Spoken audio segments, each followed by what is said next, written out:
And this meditation is about to overcome the notion of birth and death, being and non-being.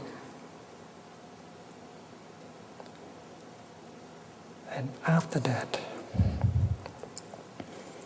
the Venerable Ananda saw the tears become to stream out of Anathapindika's eyes. He was very surprised. He said, "My dear friend, why do you cry? Do you still regret anything?" Ananda is younger than Shariputra. Anathapindika said, "Dear Venerable Ananda, I don't regret anything. In that case, maybe you don't practice successfully." "No, Venerable Ananda, I practice very, very successfully. But why do you cry then?" "I cry because I'm so moved. I have served the Buddha, the Dharma, and the Sangha more than 30 years, but I have never received and put into practice such a wonderful teaching that I received today from the Venerable Shariputra. It's wonderful, it's wonderful." And Anatta, still a little bit naive, said, "Dear friend, you don't know, but this kind of teaching, we monastics, we receive almost every day. Teaching on no birth, no death, no being, no non-being, etc."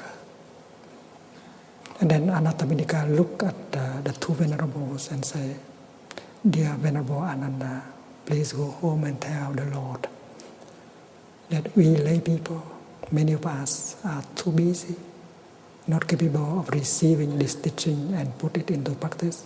But among us, there are those who are not too busy, who are capable of receiving the teaching and put into the practice. Please tell, this is my last request to the Lord." In fact, that is his last request. The Venerable Ananda promised that he will go back and tell the Buddha that. And after that, Anathapindika passed away very peacefully and happily. This story has been recorded in the Pali Canon, and the Chinese Canon, the Sanskrit Canon. And I have translated it. And if you want to read again, please find the book, the Plum Village Chanting books, the teaching given to the dying person. And with the practice of looking deeply, you get the insight of no birth and no death. And that is the best that you can offer when you sit close to a person who is dying. You can inspire him or her with non-fear. And you can help him or her die peacefully. In the beginning, I said that if we don't know how to die, and then we don't know how to live. But looking deeply, we see that birth and death, life and death, they inter-are. Without one, the other cannot be.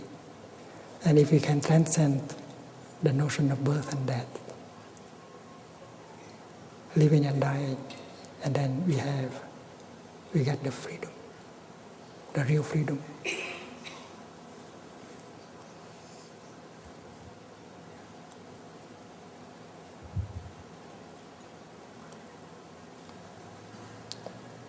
It has been wonderful to be with all of you in this retreat, walking together, sitting together, eating together, breathing together. Especially there are many children with us. We have allowed the time to water the wonderful seeds in us, the seed of understanding, the seed of love, the seed of compassion and forgiveness. We feel better now, and we vow to continue the practice. We will try our best to set up a Sangha where we are so that we can nourish and maintain our practice.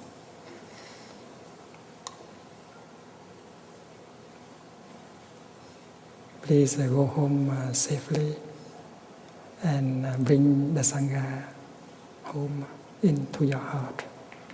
The Sangha will be your support. You know that you have a Sangha. It's time to ask the monks and nuns to come and to chant, offering our gratitude to our ancestral teachers and all the friends who have made this retreat possible for all of us.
Joy and equanimity.